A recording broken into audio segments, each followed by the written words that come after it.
ہم ان سے سوال کریں گے جو سوالوں سے بھاگتے ہیں. ہم آپ کو خبروں کے پیچھے کی وہ خبر دکھائیں گے جسے آپ ہیں باخبر. صرف آپ دیکھ رہیے ستیہ آج تک.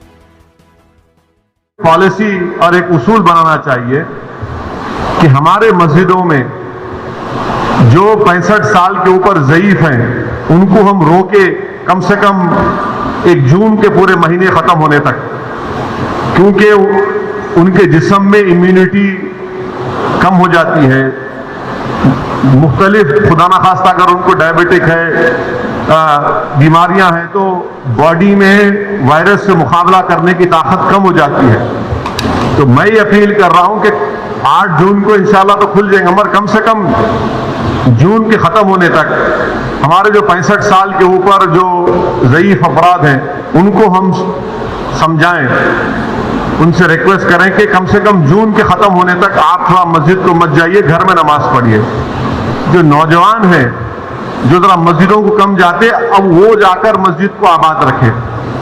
تیسرے یہ کہ مساجد میں اگر کارپیٹ ہے اور اس کارپیٹ کو نکال سکتے آپ تو فوراً نکال کر پتھر کے اوپر نماز پڑھنا چاہیے، کیونکہ کارپیٹ میں ایپیڈیمولوجسٹ اور جتنے ہیلتھ ایکسپرٹ سے ڈاکٹرز وہ بولتے کہ کارپیٹ میں بہت سے جراثیم جم جاتے اور اس سے ہو سکتا کہ خدا نخواستہ کسی کو وائرس لگ سکتا. تو چوتھی بات کام ہم کو یہ کرنا چاہیے کہ مساجد میں بیت الخلاء اور وضو کا انتظام نہ رکھیں، کیونکہ وہ وضو کرتے کلی کرتے اور پھر آپ آ کے نماز پڑھتے تو لوگ گھر سے ہی اپنے وضو کر آئیں اور نماز جب پڑھیں گے تو نہیں معلوم مفتی اکرام کو فیصلہ کرنا ہے کہ اگر پوری دنیا میں جہاں جہاں مساجد کھولے گئے، چاہے وہ مسجد نبوی ہو، حرم شریف مکے میں ہو یا ٹرکی ہو یا دوسرے مقامات پر، ہمیشہ کی طرح جو کھنڈے سے کھنڈا ملا کر سب بنتی تھی ویسا نہیں بن رہی اب. تو کیا مفتی اکرام یہ فیصلہ دے سکتے پورے ملک میں کہ بھائی جب 8 تاریخ سے مساجد کھولے جائیں گے تو سوشل ڈسٹینسنگ کو برقرار رکھتے ہوئے ہم سب بندی کریں نماز کی؟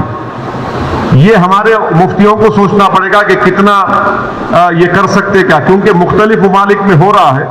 تو میں تو گزارش کروں گا ہمارے علماء سے کہ وہ بھی اس کا فیصلہ کر لیں. مگر دوسرے جو 4 چیزیں میں کہا ہوں اس پر یقیناً غور کریے آپ.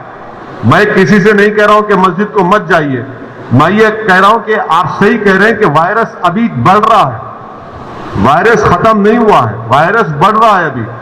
اور خاص طور سے جو ہمارے 65 سال کے اوپر کے جو لوگ ہیں اور جو لوگ مختلف امراض کے شکار ہیں، جس کو کڈنی کی بیماری ہے، ہارٹ کی ہے، لنگز کی ہے، ڈائبٹک ہیں، ان کو تو اور احتیاط کرنے کی ضرورت ہے، بہت احتیاط کرنے کی ضرورت ہے ان کو، کیونکہ ان کی جان کو بچانے کا ہے.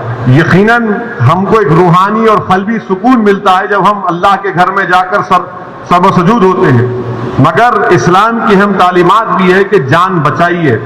اور اگر خدا نہ خواستہ کسی کو یہ وائرس ہوتا ہے تو پھر ان کے گھر والوں کو ان سے جو ملاقات کیے، پھر ایک نیا سلسلہ شروع ہوتا ہے ٹریسنگ کا. پرائمری کانٹیکٹ کون تھے، سیکنڈری کانٹیکٹ کون تھے. یہ میرے احساسات ہیں اور یہ اسی وقت ہوگا جب ہمارے تمام مفتی اکرام چاہے وہ کسی بھی مکتب فکر کے ہوں، وہ اس کا ایک اجتماعی طور پر نوٹ لے کر سب کو بتائیں.